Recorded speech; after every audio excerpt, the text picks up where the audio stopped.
Bonjour Eugénie. Bonjour Dimitri. Alors, on va commencer un petit peu cette petite interview. J'aimerais bien que déjà que tu me dises, qu'est-ce que tu fais, toi? Tu vois, tes pratiques et tout simplement déjà, qu'est-ce que tu fais, tout simplement. Ok.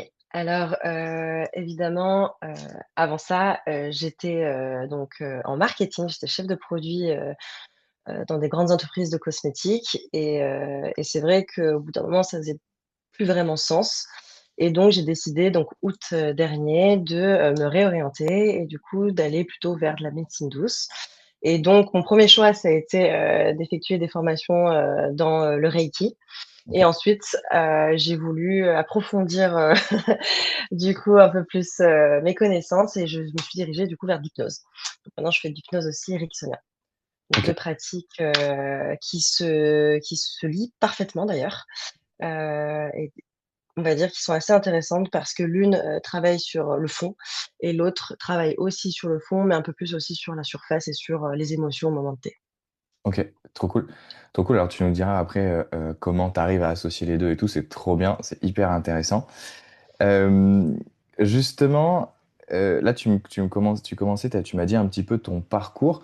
Mhm, Comment t'es arrivé concrètement à te dire, bah moi, je veux faire du Reiki, je choisis ça mhm. et pas autre chose. Et après, bah, de l'hypnose ericksonienne, en l'occurrence. Ok. Parce qu'en fait, donc pour la petite histoire, moi, ça fait à peu près 6 ans que je suis cartomancienne, que je tire les cartes. Ok. Donc, ça veut dire que j'étais déjà un peu dans cet univers-là. Et puis de moi-même aussi, depuis aussi un petit moment, j'ai aussi pratiqué, enfin, été du coup cliente de ces personnes-là. Donc, j'ai fait de l'hypnose, j'avais fait de la kinésio, j'avais fait de la sophro. Et donc, c'était vraiment en fait un univers qui me plaisait beaucoup et qui me correspondait énormément et qui m'a aussi surtout beaucoup aidé dans beaucoup de périodes de ma vie. Et c'est vrai que l'hypnose en tout cas moi personnellement, m'a aussi beaucoup, ouais, m'a beaucoup guidée, m'a beaucoup aidé à comprendre certaines émotions, à aussi mettre des choses aussi en place, à structurer ma vie. Et c'est vrai que ça a été d'une grande aide. Et en fait, j'ai découvert, donc là je passe un peu du coq à l'âne, mais j'ai découvert du coup le Reiki, rien à voir, dans un voyage. Donc je suis partie en sac à dos Ok. à Bali. Et j'ai découvert le Reiki là-bas, dans un endroit où on fait du yoga, au Yoga Barn, hein, ça s'appelle, Ok. à Ubud. C'était génial. Et c'est de là en fait où j'ai du coup découvert cette pratique. On me l'a fait sur moi, j'ai adoré et je me suis dit: «Mais en fait, il y a un truc à faire, et ça me parle beaucoup et pourquoi pas, l'apporter aussi, voilà, en France et l'apporter, pour d'autres personnes, pour leur bien-être et pour les aider aussi». Comme ça m'a énormément aidé justement à, gérer mes émotions Ok. et surtout à me sentir beaucoup mieux, en fait, tout de Trop bien. suite, à l'instant T. Ok, trop bien. Bah, c'est une vraie histoire. Ok, c'est hyper intéressant. Du coup, tu as un voyage qui a transformé un peu ta vie, en l'occurrence, hein. Ouais, exactement. Trop cool, trop bien, trop bien. Et du coup, là, si je fais le lien, alors tu as commencé encore une fois, tu as déjà bien dit, mais du coup, ça c'est le Reiki et l'hypnose. Qu'est-ce qui fait que tu t'es dit, ok, je rajoute l'hypnose à ça et que du coup, tu as le fond et la forme, comme tu disais après. Ouais, parce qu'en fait, je trouvais qu'avec le Reiki, justement, je touchais, tout ce qui était, sur la forme, Ouais, mais je trouvais que les gens, en fait, ils revenaient toujours avec un peu la même préoccupation, les mêmes besoins, ouais, les mêmes besoins. Et c'est vrai que je me suis dit: «Mais il faudrait quand même trouver aussi notre pratique qui pourrait aussi travailler le fond, vraiment le fond de la personne». Et je me suis dit: «Mais en fait, l'hypnose». Et c'est là, en fait, où j'ai tilté. Je me suis dit: «Mais moi, en fait, ça m'a tilté à cette période-là de ma vie.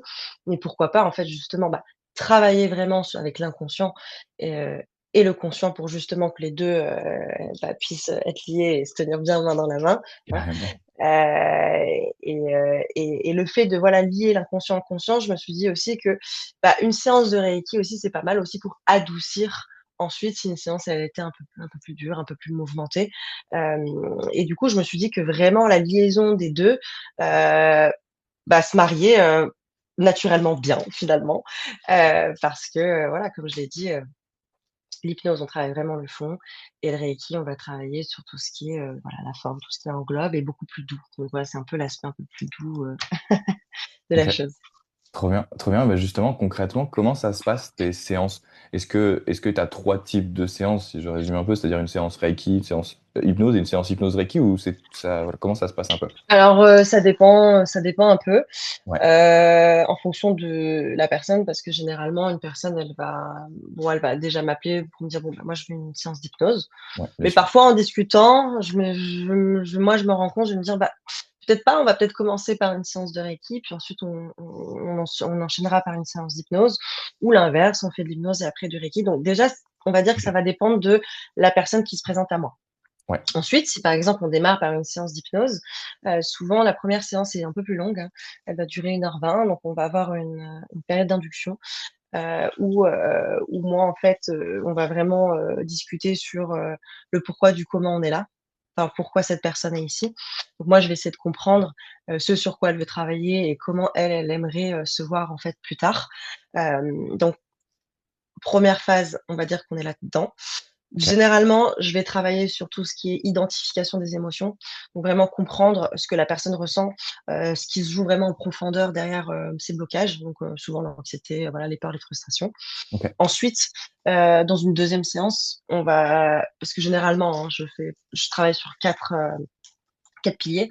Ensuite, si la première séance s'est bien passée, parce que parfois ça m'arrive de faire, 2 séances, sur les émotions, parce qu'il y a beaucoup d'émotions Carrément. à à vider. Voilà, mais souvent donc après donc la deuxième phase, on va passer sur un travail, avec les parties intérieures, donc c'est-à-dire explorer, les différentes parties, de la personne, donc celles qui veulent changer et celles qui résistent, OK. pour justement rétablir en fait l'équilibre intérieur. Ensuite, on va, prendre en compte de tout ce qui est la compréhension des anciens schémas. Donc OK. c'est-à-dire, identifier les fonctionnements passés, les habitudes, les liens, qui, ne nourrissent plus. Voilà, donc Ouais. essayer de pourquoi pas couper aussi les liens et enfin, on va vraiment travailler sur une transformation, heu et une résolution, on va dire, positive dans le temps. Donc c'est-à-dire quelque OK. chose, qui va, se mettre, dans le temps, s'aligner dans le temps, pour que ce soit bénéfique et pour qu'il y ait vraiment un vrai fonctionnement sur la durée. Ça, c'est ce qui est le plus important. Moi, ça c'est c'est ce qui m'importe, c'est Très que bien. voilà, on consolide, voilà, que ce travail, consolide vraiment et permette à la personne d'être ancrée durablement, dans ses transformations et lui permette surtout, bah, maintenir, hein, une évolution dans le temps, hein. Donc c'est ce qui est le plus Très bien. important. Ouais, carrément en autonomie et vraiment Exactement. ouais, carrément. Ouais, OK. parce que OK. voilà, mon but, c'est pas que la personne, elle reste, toute sa vie avec moi, hein, même si voilà, ça se passe bien. Le but, c'est qu'on fasse ça en allez, maximum, allez, 6 séances et puis voilà, comme ça, on n'en parle plus et la personne est passée à autre chose et elle repart avec le sourire. Ça, Trop bien. c'est Trop cool. c'est mon but. Trop bien, trop bien et tu sais avec tes mots, juste tes mots à toi, tu vois? Pas la Mmh. définition qu'on en Ouais, a, qu'on apprend, tu vois? C'est quoi le reiki déjà? Juste le reiki pour toi, c'est quoi avec tes mots à toi et alors ta vision? OK. Alors le reiki pour moi, c'est, l'énergie en fait, universelle, OK, que l'on reprend, pour soi, par exemple. Et donc c'est, pour moi le reiki, c'est vraiment l'harmonisation, de l'énergie universelle, qui va nous permettre justement de nous recentrer et bénéficier de, cette énergie magique, qu'on peut avoir et qui peut résoudre énormément de choses à l'intérieur. trop bien et l'hypnose dans ce cas-là? Et l'hypnose, pour moi, c'est quelque chose, comme j'ai dit, beaucoup plus profond. On va vraiment travailler en lien avec, le conscient et l'inconscient. Le but, c'est vraiment de débloquer, l'inconscient, et qui puisse permettre du coup au conscient d'être, voilà, qu'ils puissent travailler justement ensemble OK, et qu'on puisse en fait avoir une vraie, un vrai partenariat en fait entre le conscient et l'inconscient et de plus être, vraiment dans l'ego et être dans le être. OK, trop cool, trop cool et qu'est-ce que tu aimes dans les 2 toi? Qu'est-ce qui te fait vibrer? Alors tu m'as dit à la fin je que la personne, partait avec le sourire et je l'entends carrément, mais qu'est-ce que tu aimes, tu vois, dans le reiki et dans l'hypnose, toi? Hem, parce que, bah, premièrement, 1re chose, hein, c'est que moi, aider les autres, ça a toujours, fait sens pour moi. Hein, c'est quelque chose, de profondément, ancré, presque instinctif. Donc vraiment déjà pouvoir contribuer à mon échelle, au mieux-être de quelqu'un, pouvoir l'apaiser, déjà ça, voilà, c'est une véritable source, de motivation. 2e chose, le fait soigner avec les mains. On va dire que c'est quelque chose avec l'énergie, c'est un peu quelque chose de magique, hein, c'est pas quelque chose de rationnel, on va dire. Mmh. Et c'est vrai que lorsqu'on voit que effectivement quand j'effectue des soins qui sont efficaces et qui fonctionnent, bah, tout de suite on se dit: mais c'est fou, quoi, c'est fou à quel point, en fait, il y a plein de choses qu'on ne connaît pas, et qu'on découvre et qu'on peut en fait nous-mêmes aussi, accompagner, aider, des gens, à apaiser, leurs émotions et leur corps finalement. Donc c'est vrai que ça, c'est quelque chose qui pour moi, voilà, en tout cas pour le Reiki, c'est quelque chose qui résonne énormément en moi et c'est pour OK. ça que j'aime ça. Voilà, vraiment pouvoir jouer, avec l'énergie. Enfin jouer, c'est un grand mot, mais pouvoir, manier l'énergie, comme je veux pour le mieux-être, ça c'est vraiment, exceptionnel. Et OK. concernant l'hypnose, moi ce que j'adore, c'est surtout les phases de transe qui sont hyper, intéressantes, au niveau humain. Parce que c'est à ce moment-là où on va vraiment comprendre ce qui se passe à l'intérieur d'une personne. On va vraiment comprendre, là où sont les blocages. On va comprendre aussi qu'un petit blocage peut en emmener un autre, mais c'est OK parce qu'en fait tout fait sens et tout est relié et finalement, pour moi, il y a pas vraiment de blocage. Finalement, on ouvre des portes. En fait, c'est juste des portes qui ont besoin d'une clé pour être ouverte et c'est vrai que du coup, c'est ça que j'aime bien, c'est, le fait de débloquer porte par porte et de se dire: «Bah, en fait, il y a pas de blocage». En fait, c'est pas vraiment un blocage, c'est juste, il faut trouver quelqu'un qui puisse ouvrir la clé et puis c'est à nous ensuite d'ouvrir cette porte et de trouver la force de pousser cette porte et c'est vrai que pour moi, il y a pas mieux. Il y a pas mieux de faire découvrir à l'autre, ce qu'il est capable de faire. Trop bien, ouais, c'est une belle phrase, magnifique, Mmh. trop cool. Et est-ce qu'il y a une séance en ce sens-là qui t'a marqué, que ce soit en hypnose Reiki ou les 2 ou tu vois? Est-ce qu'il y a une séance, tu t'es dit, «OK, waouh, c'est» tu sais, il y a des séances qui nous font, avec du recul, Ouais. beaucoup de choses, tu vois? Ouais, par exemple, là, j'ai une séance avec, une dame qui avait des énormes problèmes au niveau, de ses ovaires, enfin, en gros, ça fonctionnait pas bien depuis, quand même à peu près 3 4 ans. OK. Et donc elle me dit: «Écoute, je comprends pas, j'ai mal, là, sur la partie du bas, au niveau des ovaires, ça fait un moment, ça m'empêche de vivre, même au niveau de mon couple, ça me bloque, sur plein de choses». Et donc bon, je lui fais une séance, effectivement, je ressens du blocage, tout ça, mais bon, je lui vide de ses énergies, enfin, je lui vide de ses mauvaises énergies, je lui remets des nouvelles, voilà et en fait, 1 semaine plus tard, elle m'appelle, elle me dit: «Écoute Eugénie, c'est dingue, il faut que je te raconte, en fait, ça je t'avais pas dit, mais bon, déjà, j'ai plus de douleur. Elle me dit: «Ça, c'est incroyable» parce que ça faisait vraiment, 3 ans, plus de 3 ans que j'avais ça et donc là, bah, c'est fou parce que j'ai plus rien et puis surtout, ça je t'avais pas dit, mais en fait, ma fille avait, énormément d'eczéma, sur son corps. Je t'en avais pas parlé, mais je m'étais dit: «Pourquoi pas? Peut-être que je te l'aurais amené pour pour que tu puisses aussi, l'accompagner» et puis c'est marrant en fait, la séance que tu m'as faite, bah, ça agit sur ma fille, elle a plus d'eczéma. Ah, Donc incroyable. c'est fou, quoi.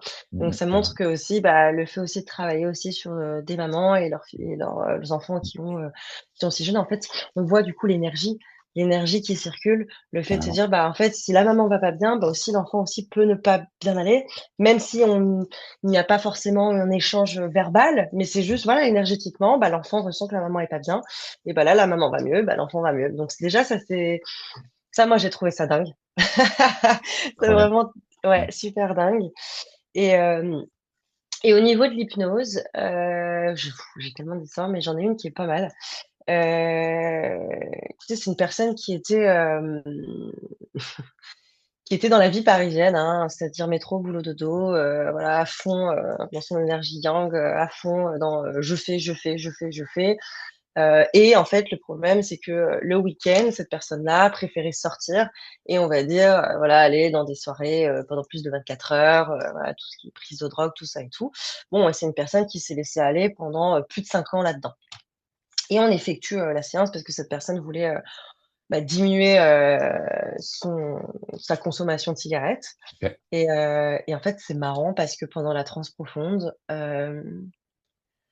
cette personne-là m'a raconté qu'ensuite en fait, elle s'est vue, elle, au fond, comme si c'était elle, un petit bonhomme au fond d'elle-même et qu'elle se voyait en fait à travers ses yeux OK.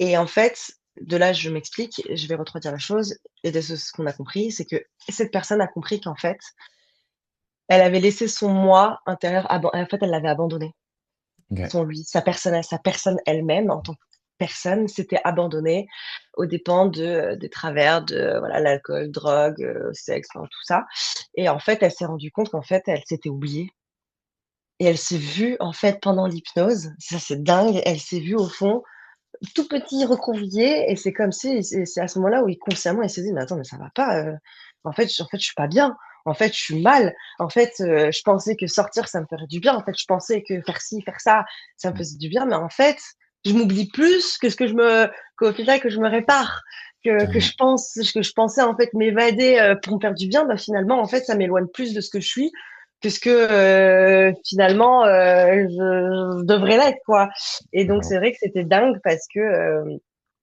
voilà, quand on voit vraiment des moments où la personne, elle tilt, elle se dit: «Putain, merde, ouais, là, il faut que je change, il faut que je bouge et il faut qu'il y ait des choses qui changent, quoi». Ça, c'est chouette. Mmh. Trop bien, trop cool, trop cool. Ah ouais, bah, je partage, hein, c'est l'avantage de l'hypnose. Il y a des trucs comme ça Ouais. qui se passent qui sont assez fous. Trop cool. Trop bien, trop bien. Et comment tu crées, justement, tu mettais un peu ça en avant. Comment tu crées ce lien de confiance avec les personnes qui viennent te voir, toi? Est-ce que tu as ta façon de faire un petit peu ou tu t'adaptes et comment tu crées la chose, toi? Souvent, je vais m'adapter souvent à la personne, m'adapter à OK. son rythme de parole, son rythme émotionnel, son rythme. Heu, déjà, je vais aussi écouter, c'est très important. La phase d'écoute est le plus important. Si la personne, elle doit parler pendant 30 minutes, elle va parler pendant 30 minutes. Si elle doit parler pendant 20 minutes, elle va parler pendant 20 minutes. Si la personne n'arrive même pas à parler, bah, c'est moi qui vais lui poser des questions et en fait, petit à petit, j'essaie de créer justement, voilà, cet environnement de confiance. Mmh. Je pense qu'aussi je suis une personne qui suis, quand même assez calme, assez posée, assez, on va dire qui donne, j'arrive à mettre un environnement de confiance, c'est vrai. OK. Aussi peut-être que chez moi, il y a aussi des bonnes énergies. Je mets toujours une petite musique aussi d'ambiance pour un peu détendre. Je mets aussi mes petits côtés méso, mon palo santo avant OK. la séance, donc ça c'est ma petite Trop bien. touche. Hem, voilà, j'ai toujours, voilà, ma petite touche et puis, oui, pour moi, ça passe surtout par, l'écoute et par, la bienveillance, aussi par le fait de ne pas juger, hein. C'est pas parce que quelqu'un va vous dire quelque chose de choquant qu'il faut regarder avec des gros yeux. Non, pas du tout. C'est justement, faut prendre en compte: «OK, ça vous est arrivé, c'est OK». Voilà, il y a pas de jugement, c'est OK. Tout le monde a des problèmes, tout le monde a des bagages. Donc il y a pas de problème et ici, vous êtes dans un endroit où, vous pouvez bien vous sentir, vous pouvez tout déposer ici et maintenant. Donc je pense que c'est comme ça que j'arrive à avoir, un climat de confiance.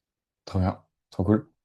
Trop cool. Et est-ce qu'il y a des choses un peu plus dures, un peu plus compliquées? Alors, je mets mes mots entre grosses guillemets, mais, dans ton métier, dans ton accompagnement, tu sais, des choses où tu te dis, «Ah là, ça me coûte peut-être plus d'énergie», que ce soit dans ta personnalité, que ce soit dans, ça peut être à côté aussi. Alors je parle pas du côté administratif, obligatoirement, mais voilà, tout ce que ça peut amener, je sais pas. Oui, parfois, c'est vrai que ça a été difficile parce que, il y a certains sujets qui me tiennent à cœur, parce que moi-même j'y ai été confrontée. Mais ça me permet aujourd'hui aussi d'aborder ces sujets avec justesse, avec plus de sensibilité, plus de compréhension, et surtout aussi d'apporter des solutions concrètes. Parce que, bah, comme j'ai dit, moi, j'ai été confrontée à ces sujets-là. Donc c'est vrai que parfois c'est dur parce que parfois, bah, moi aussi, hein, j'ai des bagages, hein. Donc parfois c'est vrai que ça me remet dans ce que j'ai vécu.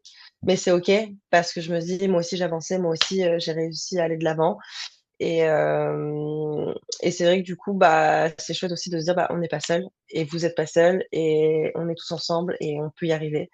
Donc c'est vrai que oui, il y a des sujets parfois qui qui peuvent être plus durs que d'autres. Il y a des Mmh. sujets aussi où peut-être oui, niveau énergétique, on va dire, il y a des personnes qui sont beaucoup plus, intenses Mmh. énergétiquement. Mais après, ça c'est bien évidemment, c'est à moi aussi d'être ancrée et c'est à moi aussi d'apporter la stabilité, hein. Clairement. Ça c'est quelque chose aussi, en tant que praticien, en tant qu'accompagnateur, nous aussi on doit être aussi, stable, et apporter aussi cette stabilité. Donc c'est-à-dire qu'aussi c'est à nous, bah, de dire, là il y a un peu trop d'intensité, donc là on faut calmer. Voilà, c'est à nous de jauger et de juger, la situation et comment bien la prendre. Voilà. Carrément, carrément. Entre, cette, posture qu'on doit avoir, neutre ou enfin, peu importe le nom qu'on a donné Exactement, mais dans tous les cas, et il faut toujours être neutre. Ça ouais, c'est carrément. Carrément. Clairement. Entre ça et l'équilibre qui nous convient aussi en restant humain et les limites qu'on a aussi nous-mêmes. C'est ça aussi Trop bien. bien voilà, c'est aussi ça c'est important aussi, c'est bien poser ses limites. Ça c'est quelque chose aussi, je pense en tant que praticien, on apprend aussi avec le temps. C'est que moi personnellement étant une personne hyper bienveillante et qui a envie aussi d'aider, tout le temps les gens, c'est vrai que parfois, j'ai tendance à oublier, mon énergie ou à m'oublier et ça c'est vrai que c'était important aussi de mettre ses limites et de se dire: «OK, là la séance elle est terminée, on en parlera dans une prochaine et c'est OK». Parce que même moi aussi j'ai aussi besoin de prendre du temps aussi, et de réfléchir aussi à comment, faire pour que la deuxième séance soit, d'autant plus, bénéfique en fait, pour la personne. Parce que je pense qu'à un moment Carrément. donné aussi, il faut savoir dire stop et se dire: «OK, là on a travaillé assez, il y a eu beaucoup de choses qui ont travaillé, Carrément. on se revoit plus tard». Voilà. Clairement. Et même peut-être pour la personne, tu vois, c'est ce que je me dis aussi des fois, c'est que la personne a peut-être des fois besoin de stopper pour déjà prendre ce qu'elle a déjà pris dans la séance. C'est sûrement passer beaucoup de choses, surtout toi, si tu fais du Reiki, de Mmh mh. l'hypnose, il y a Yes. énormément de choses. De prendre Mmh. déjà ça et de stopper là pour déjà vivre tout ça, tu vois. Exactement, mais c'est aussi pour ça, que je force aussi jamais, la prise de rendez-vous. C'est-à-dire que, lorsqu'on fait une séance, moi jamais enfin non, en fait, jamais ça m'arrive de dire: «Bon, on reprogramme la prochaine», jamais. Parce que je me dis: «En fait, la séance, elle a été aussi vécue aussi intérieurement» et une personne, des fois, elle peut oui, elle s'entend très bien, avec le praticien, elle peut avoir de la confiance, mais il y a aussi des choses qui mettent du temps aussi, qui vont sortir, dans les jours à venir. Donc ce que je veux dire par là, c'est qu'il y a aussi un temps aussi pour la personne. Donc pour moi, c'est à elle de reprendre rendez-vous, c'est à elle de dire: «OK, là j'ai besoin, il faut qu'on avance». Voilà, parce qu'aussi, il faut aussi se dire que, nous, en tant que praticiens, nous on est, comme j'ai dit tout à l'heure, on est des clés. On est des clés qui vont ouvrir des portes. Mais la seule personne qui va pousser cette porte, c'est la personne qui vient nous voir. C'est elle. C'est elle aussi qu'il faut qu'elle se rende compte qu'elle est responsable, de son mieux-être. Elle est responsable de son avancée. Moi, je suis juste là pour l'aider et la guider. Donc voilà, la responsabilité aussi de prendre son rendez-vous par elle-même. Mais essentiel, essentiel. Et dans le futur, c'est aussi par là que va passer l'autonomie, cette responsabilité-là d'elle-même et de ce qu'elle Exactement, ressent, de ce qu'elle se dit d'elle, etc., hein. exactement, Je crois aussi ça, donc exactement. ouais, carrément. Trop bien. Et comment tu te vois dans, alors ça fait, je vais pas dire des gros chiffres, mais déjà 2 3 5 ans, peut-être pas 10 ans, j'allais dire 10 ans, ça fait beaucoup déjà, mais 2 3 5 ans déjà, dans ta pratique. Ah, dans ma pratique, alors moi je pense que je vais encore évoluer, je pense que je vais encore, découvrir aussi, d'autres, moyens pour, aider au mieux, les gens et faire que mes séances soient, efficaces. Mais je pense que pour l'instant, je vais vraiment pour l'instant me focaliser sur l'hypnose et le reiki parce que je trouve OK. que c'est vraiment, 2 types de pratiques qui sont, comme j'ai dit tout à l'heure, qui se joignaient merveilleusement bien et avec lesquelles je pense que je peux faire énormément de choses et des choses, assez chouettes. Peut-être pourquoi pas dans ouais, peut-être, 3-4 ans, pourquoi pas trouver une spécialité aussi dans l'hypnose? À Trop bien, voir en fonction de moi aussi, mon évolution, parce qu'on évolue aussi, en tant que per moi évidemment. aussi j'évolue en tant que personne, donc peut-être qu'il y a aussi des choses qui vont, évoluer au fur et à mesure du temps. Il y a peut-être des cas qui vont plus m'intéresser et sur lesquels je vais, avoir plus envie de travailler, plus envie de pousser, voilà, accompagner, donc à voir. Mais pour l'instant, ouais, rester en tout cas, voilà, médecine douce dans l'hypnose reiki, c'est très bien. Pourquoi pas, toucher à d'autres pratiques. J'aime beaucoup aussi tout ce qui est la sonothérapie. Là, je suis en train de m'intéresser énormément Trop bien. là-dessus. Ça, c'est quelque chose aussi qui résonne beaucoup, en moi et je sais que c'est des choses qui marchent bien, hein, tout ce qui est question de Mmh. fréquence et vibration. Donc pourquoi pas aussi, commencer aussi des séances avec la sonothérapie, c'est assez chouette. Trop bien, trop bien. Alors, j'ai pas assez d'infos, mais ça sera peut-être hyper intéressant parce que j'en ai déjà pas mal entendu parler aussi, de lier ça à l'hypnose ou ce genre de choses. Ça peut être, Mmh. je crois, hyper pertinent. Trop bien, Ouais. trop cool. Hem, Dis-moi un petit peu comment on peut te trouver toi? Aussi, c'est important, comment on te trouve? Comment on fait une séance avec toi? Comment? Comment on me trouve? Alors déjà, on peut me trouver, sur Rezalib. Donc moi, j'ai un compte, Rezalib, hein. C'est comme Doctolib, mais le Rezalib, c'est pour, ceux qui font du coup de la médecine douce. Donc je suis sur Rezalib. On peut donc, prendre rendez-vous là-dessus. On a mon calendrier, on a tout. Il y a aussi donc, là-dessus un lien, sur mon site internet. Donc on peut aussi me trouver, hein, que ce soit sur Rezalib ou sur, on tape juste, Eugénie Boileau hypnothérapeute et on peut me trouver et il y aura du coup mon site internet avec, tout ce qui est expliqué, donc mon accompagnement, hem, voilà, donc le déroulement d'une séance par exemple, la prise de rendez-vous, aussi ce que je suis, qui suis-je, aussi toutes les questions, fréquentes qu'on peut avoir, voilà, on va tout avoir, hein, dans ce site et aussi la prise de rendez-vous. Donc voilà, on peut me trouver donc sur mon site internet, sur Rezalib ou, juste manuellement, Eugénie Boileau, hypnothérapeute, voilà. Trop bien, trop bien. Et si tu avais quelques mots pour finir, ce serait quoi, tu vois, en 4-5 mots comme ça, on va dire, ce serait quoi pour te représenter toi et ta pratique? Pour me représenter moi et ma pratique, hem, tout vient à point à celui qui sait attendre. Voilà, OK, OK, trop bien. Je te remercie, Eugénie. je t'en prie. Merci. Merci à toi. Merci d'avoir pris le temps de faire cette interview avec moi. Ça me fait, grandement plaisir et j'ai adoré partager, mon vécu, mon parcours depuis et non vraiment, merci beaucoup, Dimitri. Très cool.